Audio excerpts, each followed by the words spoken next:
Boa noite, na paz do Senhor. Participar da Santa Ceia é sempre Deus nos chamar para a realidade, não é? É sempre a gente parar para pensar o que é que a gente está fazendo aqui na igreja, nesse mundo, se a gente realmente ainda está na linha.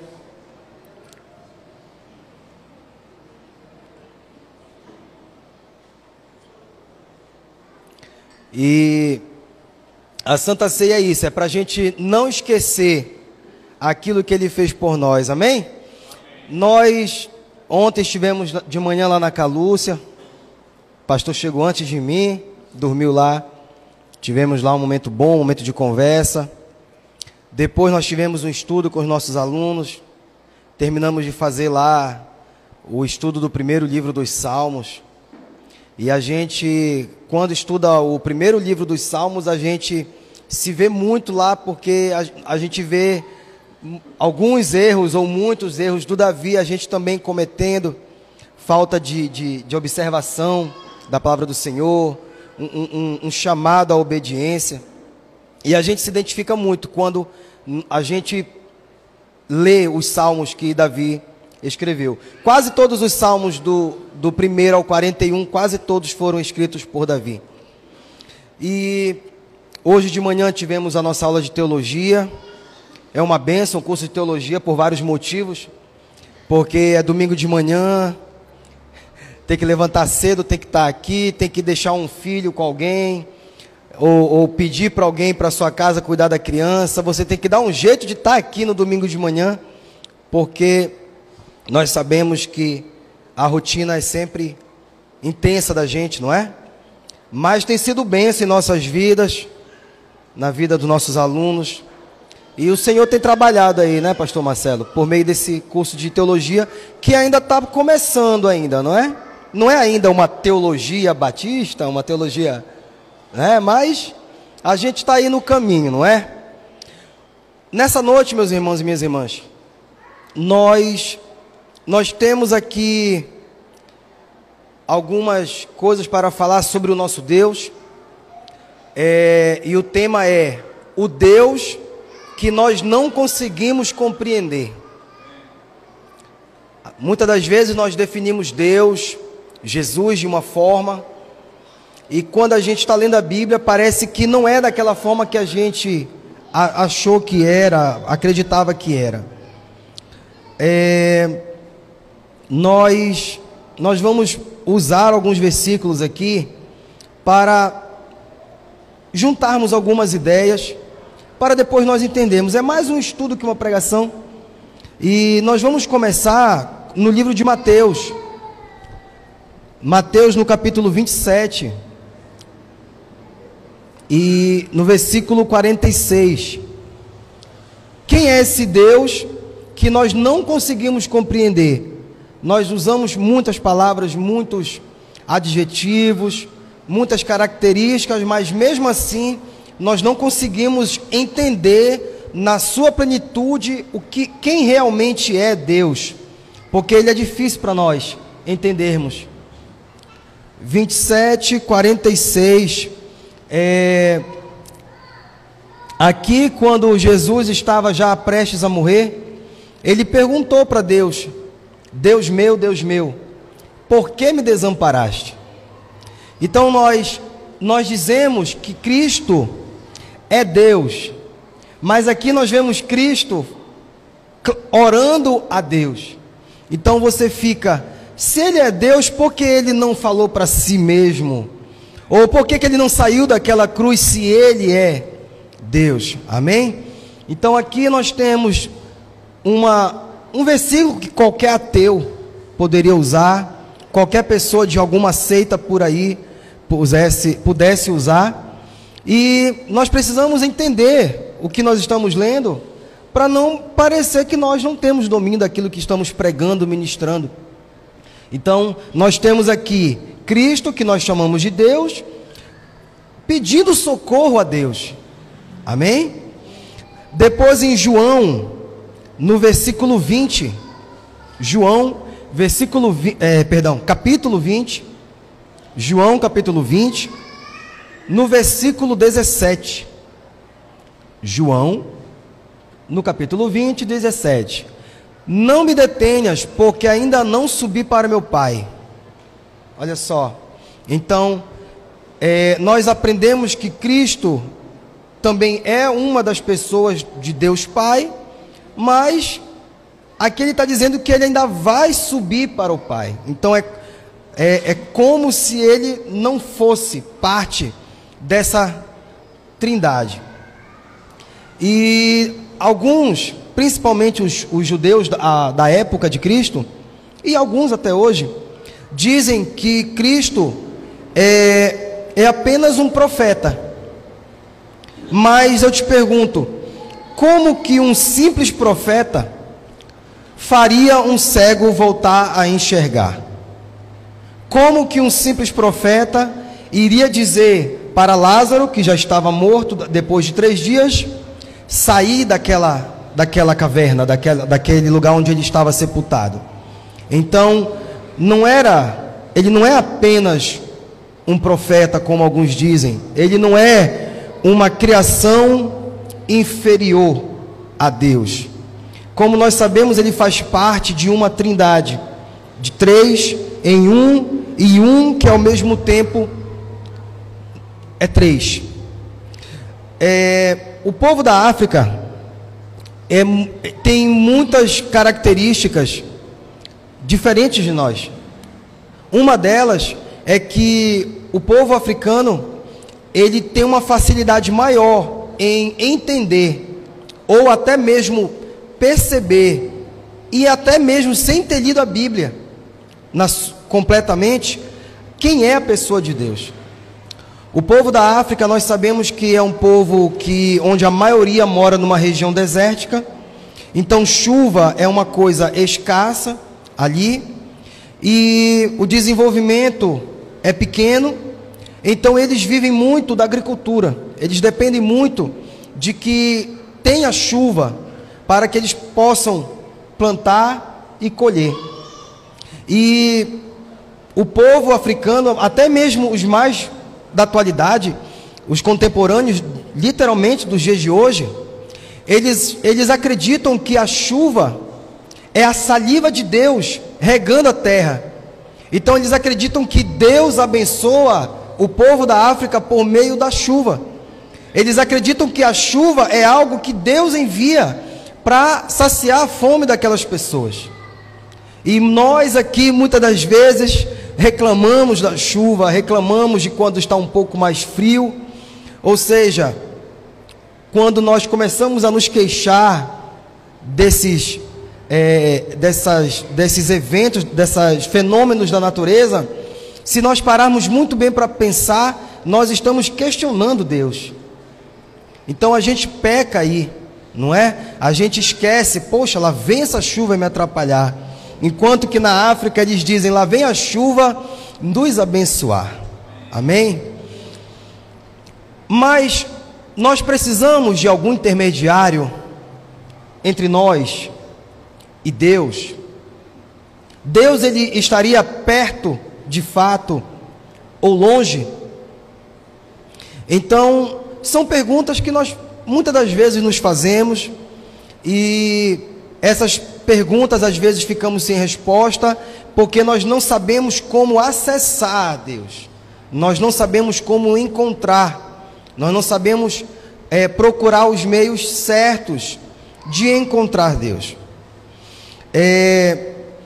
Lá no livro de Romanos, no capítulo 1, no versículo 19 e 20, lá ele fala que nós estamos rodeados por Deus, mas nós não percebemos.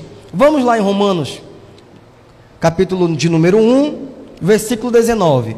Porquanto o que de Deus se pode conhecer, nele se manifesta, porque Deus lhe manifestou. Então, o que Deus tem dele para nós, ele já está sendo mostrado por nós. É o alimento, um dia, um novo dia, um anoitecer, uma bênção que acontece, a sua saúde, a sua energia, aquele alimento que você come é bênção de Deus vindo para a sua vida, não é? Nós já estamos bem sabidos de que Deus nos abençoa por meio da comida. O maná no deserto, não é verdade? É um exemplo grande desse. Os pães e os peixes também. Então, da natureza, a gente consegue acessar também a Deus. Porque quando nós vamos almoçar ou jantar, ou fazer uma comunhão com nossos irmãos, nós agradecemos a Deus também pela comida. Então, nós vemos Deus agir em nossas vidas por meio da comida. Deus não é a comida, tá? Eu estou falando que Ele age em nossas vidas também por meio do alimento. Mais um versículo. O 20. Porque as suas coisas invisíveis, aquilo que nós não podemos ver, desde a criação do mundo, tanto o seu eterno poder como a sua divindade, se entendem e claramente se veem pelas coisas que estão criadas, para que eles fiquem inexcusáveis. Ou seja, ele está dizendo aqui, Paulo está falando aos romanos, que não tem desculpa para não perceber Deus por meio das coisas que foram criadas por Ele. Amém? Então, aquela grama, né? Aquele mato que você tem que cortar, aquele jardim que você tem para cuidar, também é uma forma de Deus mostrar as coisas boas que Ele fez, porque lá no Gênesis fala que depois que Ele fazia, Ele percebia que aquilo que Ele tinha feito era bom. Amém? E precisamos de mediadores entre nós, obviamente, e Deus. Na verdade, precisamos apenas de um mediador, certo? Vamos lá para 1 Timóteo, capítulo 2, versículos... Isso, Timóteo, capítulo 2, versículo 5.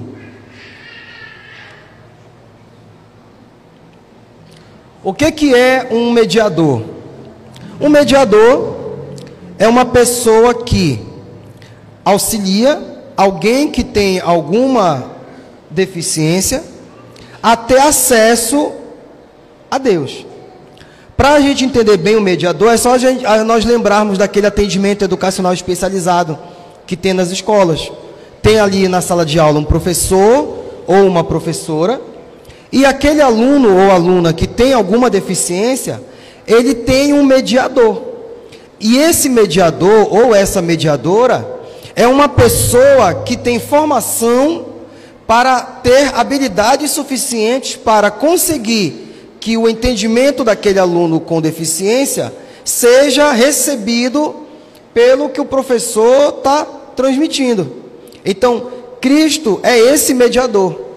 Nós temos algumas deficiências, nós temos dificuldade em entender a palavra, nós temos dificuldade em entender Deus, nós temos dificuldade em entender a sua pessoa, nós temos dificuldade em entender o que é a trindade do Senhor. Então, Cristo é o mediador, o grande mediador, como nós vamos ler aqui. E claramente, cadê Timóteo? Timóteo, capítulo 2, versículo 5. Timóteo, isso. Porque há um só Deus e um só mediador entre Deus e os homens, Jesus Cristo, homem. Então, assim como só tem um Deus, só tem um que vai fazer essa mediação, essa ponte entre aquela pessoa e Deus, entre nós e Deus. Todos nós somos deficientes diante do Senhor, principalmente no começo daquela caminhada. Nós temos aquela dificuldade em entender, em receber, em perceber. E nós temos um mediador que é Cristo. Amém? E o que é que nos atrapalha de acessar a Deus? O pecado. O erro, ele nos afasta espiritualmente do Senhor e ele cria uma barreira entre nós e Deus. Então Cristo vem mediar isso aí. Ele vem ajudar a que esse conflito se resolva por meio da justificação, que é o que nos permite participar da Santa Ceia, uma vez que nós estamos abandonando os nossos pecados. Mas, como assim 3 pessoas? É muito complexo entender 3 pessoas em uma pessoa e uma pessoa em 3 pessoas. Realmente é muito complexo nós entendermos como é que 1 são 3 e 3 são 1, porque nós não conseguimos encontrar um outro pastor Marcelo, um outro pastor Nando, um outro pastor Luiz. Cada um desenvolve as suas funções, e as funções que eu desenvolvo, eu não consigo fazer nada parecido ao pastor Marcelo, nem parecido ao pastor Nando. Então, mas Deus é diferente. Ele sendo 1 em 3 ou 3 em 1, ele consegue, sem problema algum, desenvolver cada um na sua função. Como assim Deus 3 pessoas? Primeiro, Ele é o que Ele é. Ele disse, eu sou o grande eu sou. Então, o que Ele disse para o seu servo, e Ele nos fala hoje, não é que Ele não possa explicar, é que nós não conseguimos entender o que é, ou quem é o grande eu sou. Ou seja, eu sou aquele que sempre foi, desde muito antes você se perceber por gente. Então, Ele é o que Ele é.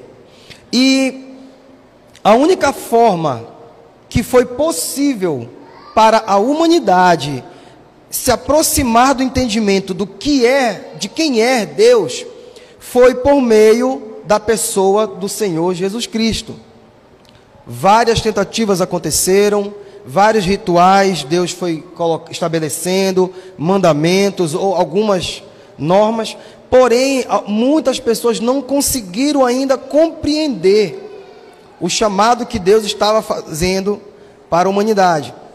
Então Ele revelou-se em carne e osso na pessoa do Senhor Jesus Cristo.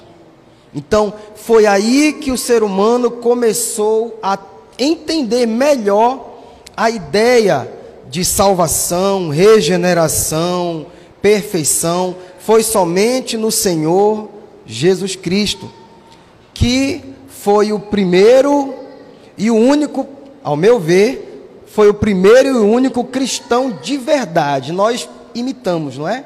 Nós não conseguimos ser perfeitos assim como Ele é, porque isso é uma característica somente dele. A perfeição é somente nele. Nós olhamos para a sua perfeição e procuramos imitar. Nós somos imitadores, sim. Paulo dizia, sede meus imitadores, assim como eu sou imitador de Cristo. Então quem é cristão é o imitador. Ele está procurando se aperfeiçoar. Você erra aqui, mas você corrige ali, você acerta ali, depois a gente erra de novo, e a gente vai a cada vez mais aperfeiçoando essa imitação.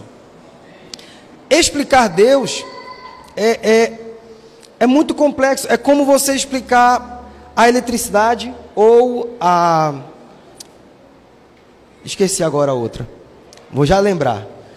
A eletricidade, a gente sabe que ela existe, mas a gente não consegue ver. Mas se você tocar no fio elétrico ligado, você vai sentir aquilo ali, não é? É a questão da gravidade também, não é? Você sabe que ela existe, você sabe que é ela que puxa tudo para o centro da Terra, mas você não consegue ver. Porém, se nós formos levados aos céus, ao espaço, lá já tem a ausência de gravidade. Então, é algo que você sabe que existe, não sabe explicar, não vive sem ela, e se te faltar, você não consegue nem pisar na Lua direito, em outros planetas. Amém?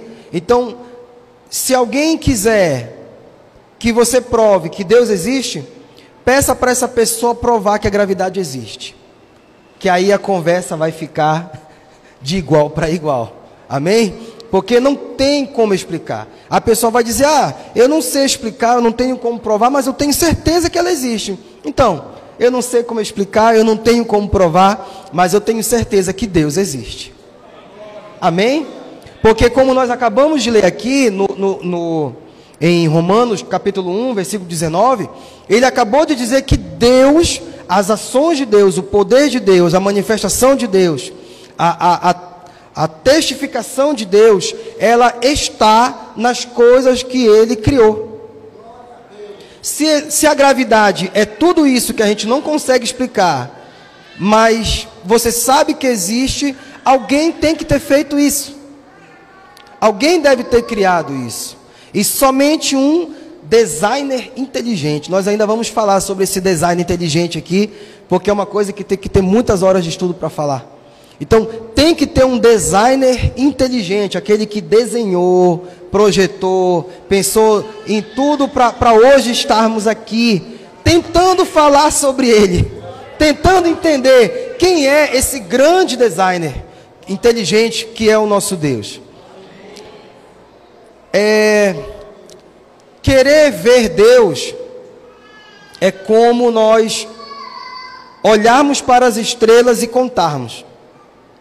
A gente olha, você até começa a contar, mas chega um determinado momento que os seus olhos não conseguem mais perceber as outras estrelas. Então, Deus é dessa mesma forma. A gente sabe quem é Deus porque algumas vezes umas estrelas brilharam para nós, não é verdade, pastor? Você estava desempregado, Deus te permitiu um emprego, não é? Eu estou falando assim de forma, né? Não é nesse sentido, é uma linguagem figurada, não é? Quem sabe a estrela da cura brilhou para você, não é verdade? Então algumas estrelas a gente consegue ver, a gente consegue perceber. Aquele casamento restaurado, aquele filho que saiu do mundo das drogas, amém? Mas chega um momento que você não consegue mais contar, e você não consegue, porque não tem como seus olhos perceberem, você precisa de uma lupa, não é? Então essa lupa, que vai te ajudar a ver outras estrelas, funciona como uma mediadora para nós, amém? Então, essa lupa é que vai permitir que eu consiga ir mais além na minha visão das coisas que Deus criou. E Jesus também é esse mediador, que vai nos ajudar a ver aquilo que eu não consigo ver sobre Deus. Aos olhos, da forma que aos olhos assim, né, sem ajuda alguma, nós somos limitados para ver Deus. Mas Cristo vem e nos revela cada vez mais um pouco dele, conforme a intimidade que a gente vai tendo com ele, conforme o sacrifício que a gente vai fazendo, conforme o nosso caminhar, conforme as coisas que nós vamos abandonando. Então, quanto mais nós buscarmos aquilo, mais nós vamos nos aproximar de ser parecidos com aquilo. Então, quanto mais eu trabalho naquilo, mais eu vou sendo aperfeiçoado. É igual aquela pessoa que já está muitos anos naquela profissão, ela vai chegando um tempo que ela já vai sabendo fazer, parece que mais facilmente, porque ela está cada vez mais aperfeiçoada naquilo. Então, as estrelas nós contamos as que são possíveis ser contadas conforme os nossos olhos podem ver. E quem é Deus, né? Deus é um ser. Nós vamos para Deuteronômio, capítulo 6, no versículo 4. Falar que Deus é um ser parece diminuir, não é? Parece estranho, né? Deus é um ser, não é? Porque nós somos seres humanos, somos seres racionais, mas a palavra ser, para Deus, não fica espantados em usar a palavra ser para Deus, porque o que é ser?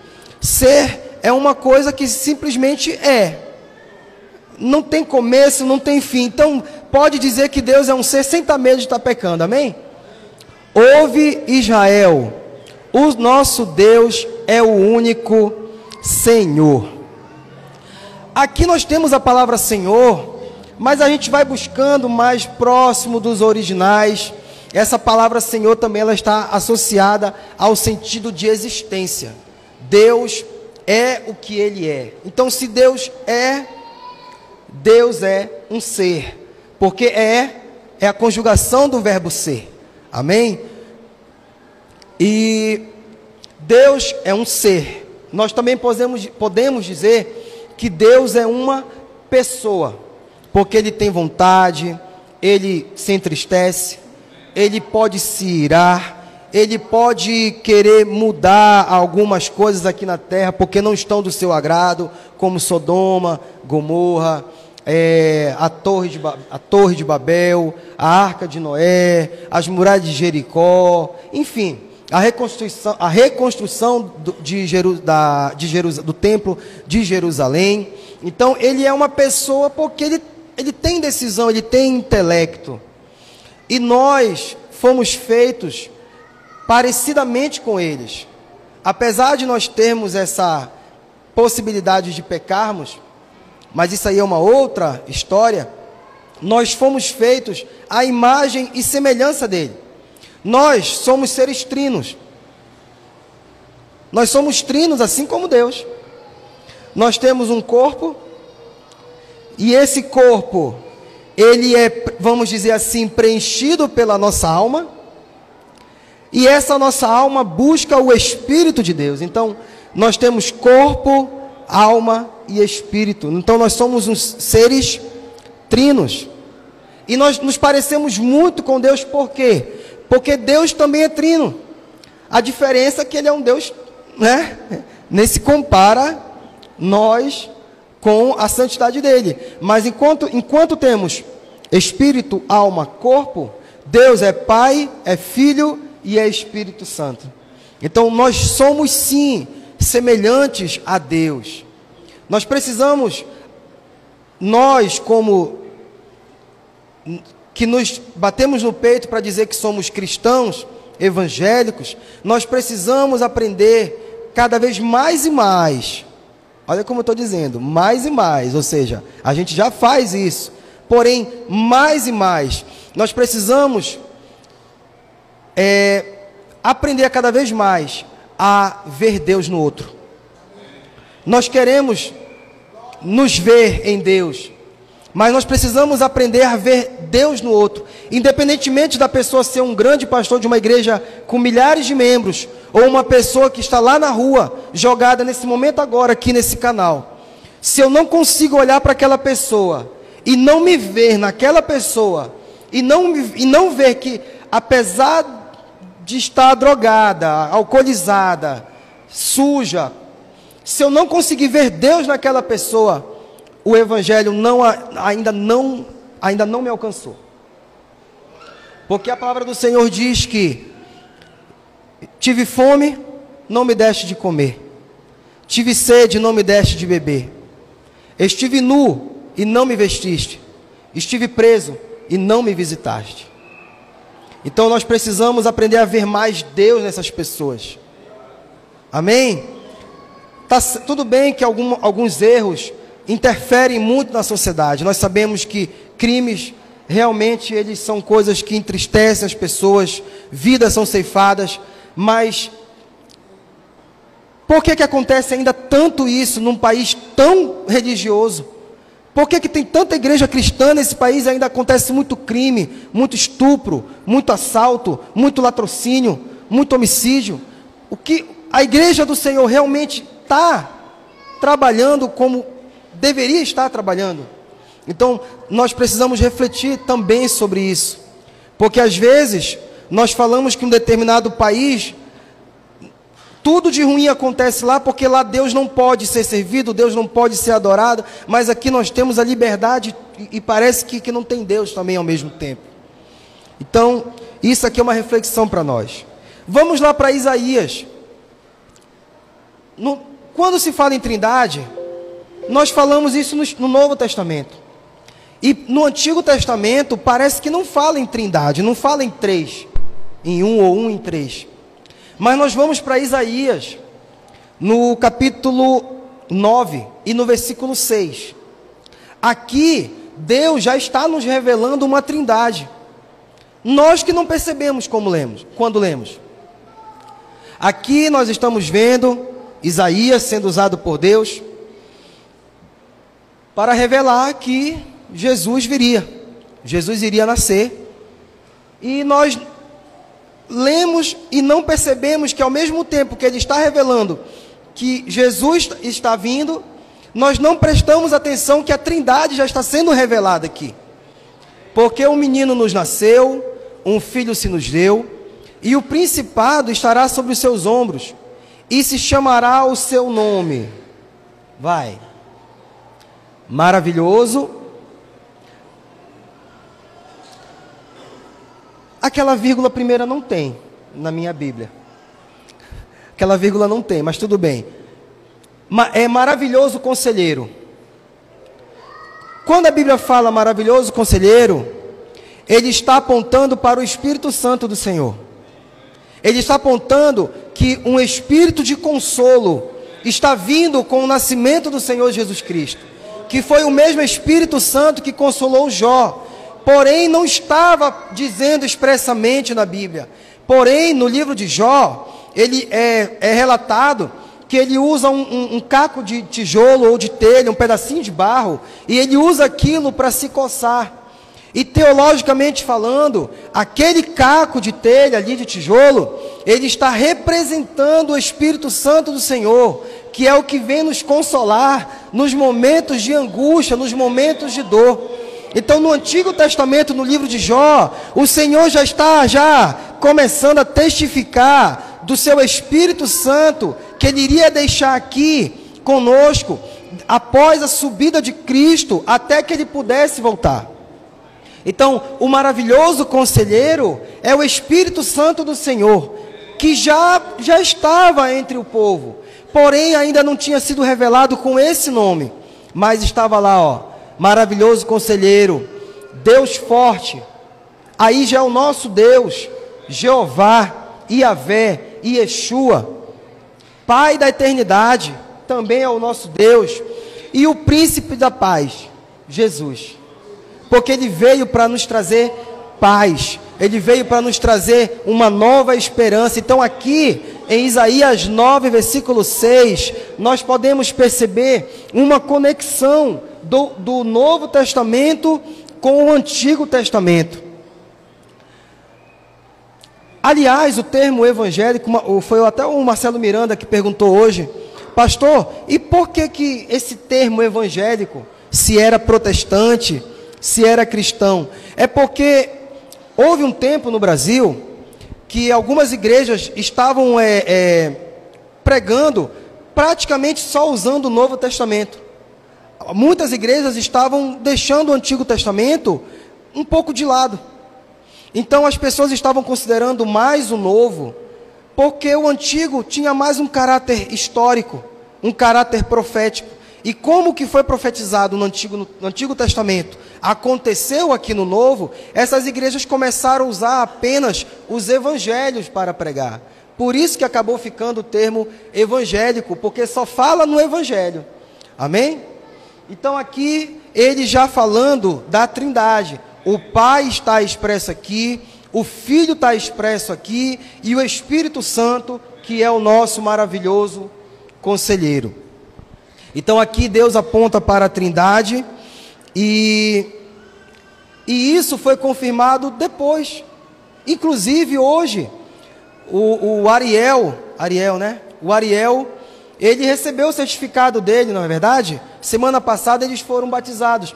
O que foi falado aqui, o Pai, o Filho e o Espírito Santo, vem se confirmando desde João Batista até os dias de hoje. Jesus disse: ide e pregai o evangelho a toda criatura, batizando em nome do Deus forte, do príncipe da paz e do maravilhoso conselheiro. Você pode perceber aí a ligação de tudo aí, como a Bíblia é perfeita, não é? O Novo Testamento não desvalida o Antigo, ele não desmerece o Antigo. Cristo mesmo disse que ele veio para cumprir. Então, se ele veio para cumprir, ele veio fazer algo que foi falado lá atrás. Olha, está aqui, em nome do Pai, do Filho e do Espírito Santo, ó, 3 pessoas em um. E nesse versículo, nós podemos perceber que as 3 pessoas da Trindade vêm sobre o príncipe da paz, o menino, o Senhor Jesus Cristo. E ela foi revelada em Isaías e foi confirmada aqui em Mateus 28, 19, que é o batismo. E no Novo Testamento, quando porque aqui é o Antigo, eles se encontraram aqui, a Trindade se encontrou aqui, na revelação de Deus por meio de Isaías. Aqui a Trindade se encontra. E no Novo Testamento, onde é que a Trindade vai se encontrar? E nos dias atuais, onde é que a Trindade vai se encontrar? Amém?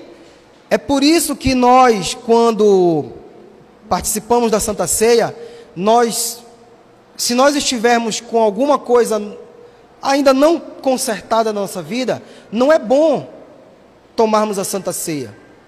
Porque a Trindade, ela se encontra quando a gente se batiza.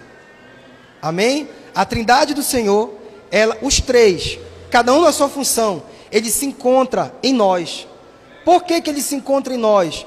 Porque nós imitamos Cristo. E a Trindade do Senhor, ela se encontrou na pessoa de Jesus Cristo no dia do seu batismo. E isso nós vamos ver, que a Trindade, ela se apresenta desde o Gênesis. Lá no Gênesis, no capítulo 1, Deus disse, façamos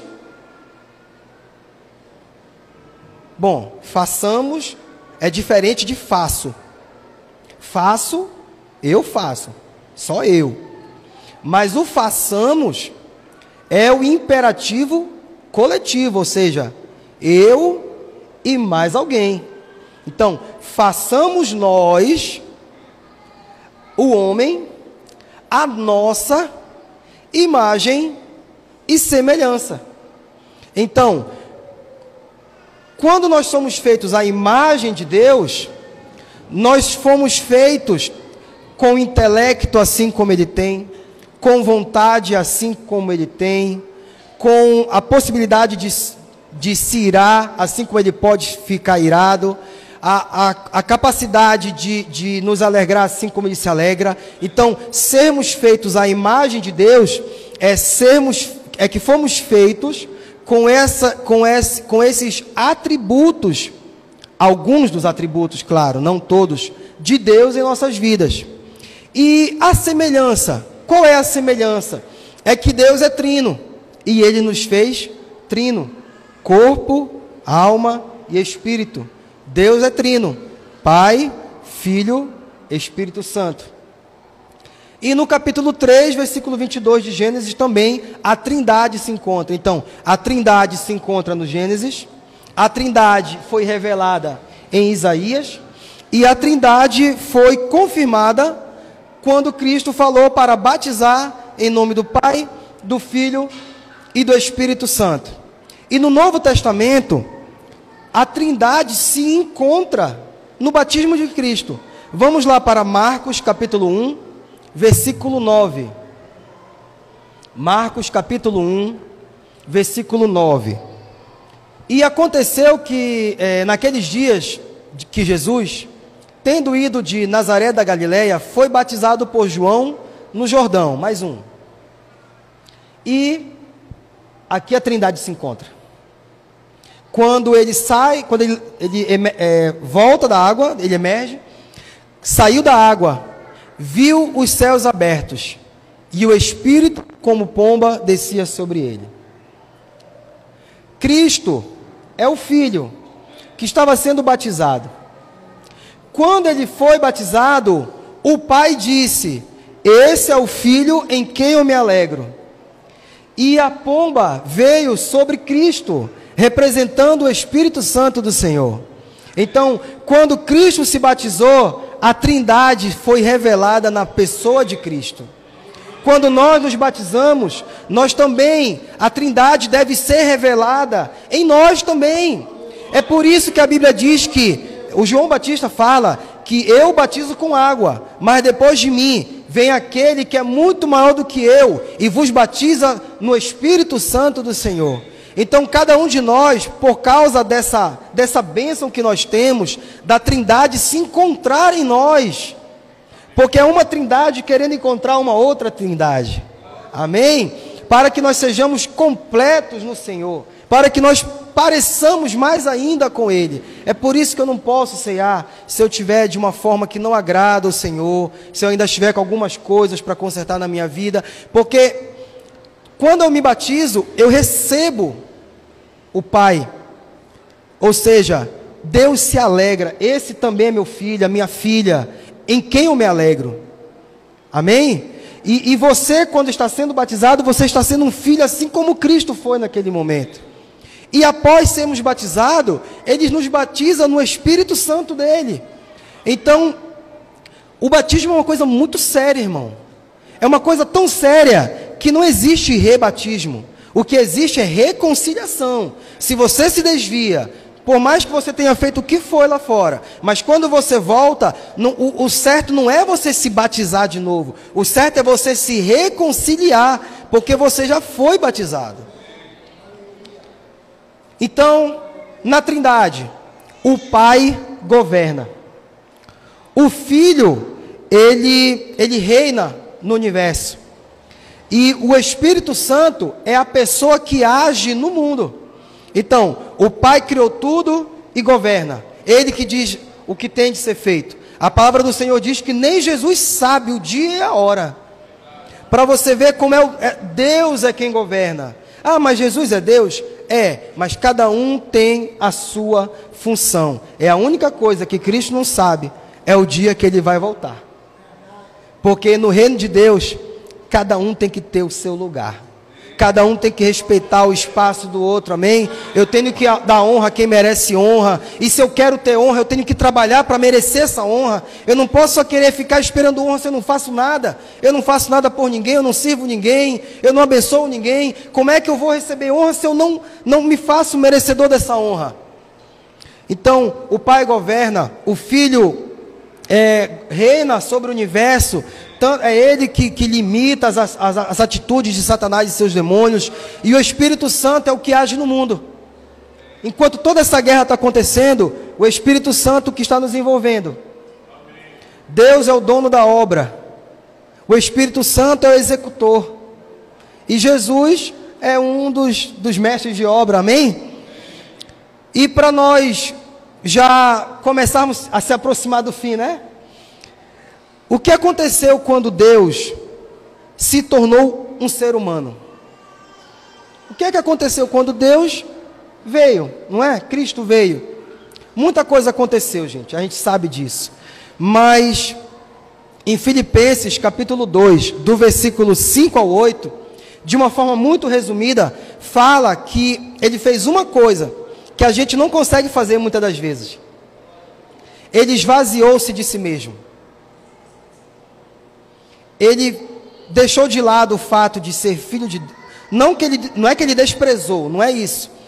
Ele não deixou de ser humilde.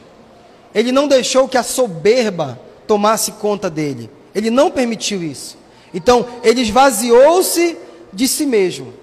Porque ele sabia que o fato dele esvaziar-se de si mesmo não iria tirá-lo do trono. Ele ia continuar dono do trono do mesmo jeito, mas ele se esvaziou daquilo. Então, quando ele se esvaziou daquilo, ele se esvaziou de toda aquela glória. Muitas das vezes a gente não pode, sei lá, ter um emprego que pague um pouquinho mais, que a gente se enche, a gente não se esvazia, a gente se enche.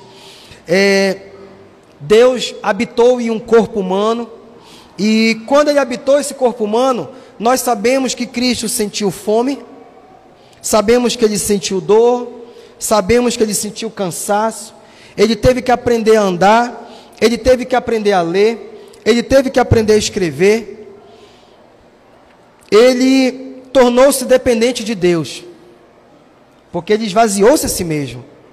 A gente não quer se esvaziar. Às vezes a gente quer ser um pastor para pregar num estádio de futebol lotado, mas a gente não quer se esvaziar daquilo que a gente ainda nem se encheu.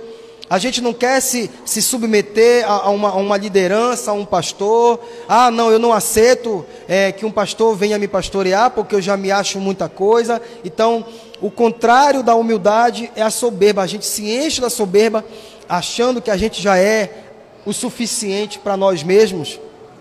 E ele tornou-se dependente de Deus, inclusive por alimento. Quando Satanás disse, transforma essas pedras em pães, ele não fez aquilo. Ele negou aquilo ali. Então ele esperou que Deus o alimentasse. Então a gente não quer ter essa disciplina de esperar para consumir o alimento certo, na hora certa, dada pela pessoa certa. Ele sofreu, nós sabemos que ele sofreu muito, ele chorou e ele esperou as ordens do Pai. E, inclusive, ele morreu. Agora, por que Cristo passou por tudo isso sendo Deus? A única coisa que eu posso dizer, uma resposta rápida, é que ele passou por tudo isso para que ele pudesse entender a dor humana. Para que ele pudesse entender o que é o sofrimento, o que é fome, o que é sede, o que é ser desprezado. Ele foi desprezado pelos próprios judeus, pelo povo de onde ele foi criado. Então, ele passou por tudo isso para que ele pudesse experimentar o que é ser um ser humano.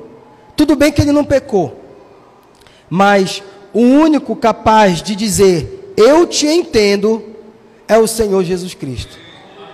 Amém?